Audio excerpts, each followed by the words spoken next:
ಈ ಬಾರಿ ಬೇಸಿಗೆಯಲ್ಲಿ ಬಿಸಿಲ ಬೇಗ ಹೆಚ್ಚಾಗಲಿದೆ. ಸರಾಸರಿಗಿಂತ 1 ರಿಂದ 3 ಡಿಗ್ರಿ ಸೆಲ್ಸಿಯಸ್ ಏರಿಕೆಯಾಗುವಂತಹ ಸಾಧ್ಯತೆ ಇದೆ. ಈ ಬಾರಿ ಬೇಸಿಗೆಯಲ್ಲಿ ಬಿಸಿಲ ಬೇಗ ಹೆಚ್ಚಾಗಲಿದೆ. ಸರಾಸರಿಗಿಂತ 1 ರಿಂದ 3 ಡಿಗ್ರಿ ಸೆಲ್ಸಿಯಸ್ ಏರಿಕೆಯಾಗುವಂತಹ ಸಾಧ್ಯತೆ ಇದೆ. ಮಕ್ಕಳು ಮತ್ತು ವೃದ್ಧರ ಮೇಲೆ ಪರಿಣಾಮ ಹೆಚ್ಚು.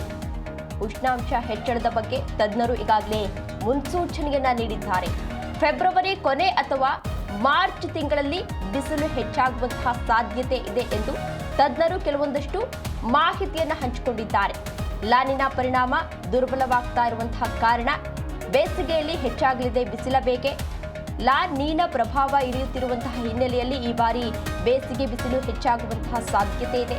ಸರಾಸರಿಗಿಂತ 1 ರಿಂದ 3 ಡಿಗ್ರಿ ಸೆಲ್ಸಿಯಸ್ ಏರಿಕೆಯಾಗುವಂತಹ ಸಾಧ್ಯತೆ ಇದೆ ಎಂದು ತಜ್ಞರು ಕೆಲವೊಂದಿಷ್ಟು ಮಾಹಿತಿಯನ್ನ ಹಂಚಿಕೊಂಡಿದ್ದಾರೆ. ರಾಜ್ಯದ ಎಲ್ಲಾ ಜಿಲ್ಲೆಗಳಲ್ಲಿ ಉಷ್ಣಾಂಶ ಸರಾಸರಿಗಿಂತ 1 ರಿಂದ 3 ಡಿಗ್ರಿ ಸೆಲ್ಸಿಯಸ್ ಏರಿಕೆಯಾಗುವಂತಹ ಸಾಧ್ಯತೆ ಇದೆ.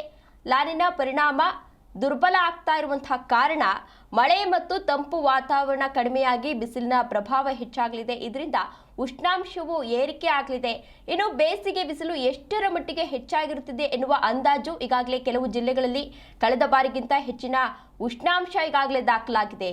ಇನ್ನು ಬೇಸಿಗೆ ಬಿಸಿ ಹೆಚ್ಚಳದ ಪರಿಣಾಮ ನೀರಿನ ಸಮಸ್ಯೆ ಎದುರಾಗುವಂತಹ ಸಾಧ್ಯತೆ ಇದೆ ಕೂಡ ಎನ್ನಲಾಗ್ತಾ ಇದೆ. ಇನ್ನು ಜಲಾಶಯದ ನೀರು ಆಧಾರಿತವಲ್ಲದಂತಹ ಪ್ರದೇಶಗಳಲ್ಲಿ ನೀರಿನ ಸಮಸ್ಯೆ ತಲೆದೋರುವಂತಹ ಸಾಧ್ಯತೆ ಇದೆ ಅಂತ ಹೇಳಿ ತಜ್ಞರು ಕೆಲವೊಂದಷ್ಟು ಮಾಹಿತಿಗಳನ್ನ ಹಂಚಿಕೊಂಡಿದ್ದಾರೆ. ಅಂದ್ರೆ ಯಾವ ಕಾರಣಕ್ಕಾಗಿ ಬಿಸಿಲು ಜಾಸ್ತಿ ಆಗ್ತಾ ಇದೆ, ಯಾರ ಮೇಲೆ ಇದು ಪರಿಣಾಮವನ್ನ ಬೀರುತ್ತೆ, ಯಾವೆಲ್ಲ ಮುನ್ನೆಚ್ಚರಿಕೆಗಳನ್ನ ನಾವು ಕೈಗೊಳ್ಳಬೇಕಾಗುತ್ತೆ, ಹೀಗೆ ಕೆಲವೊಂದಷ್ಟು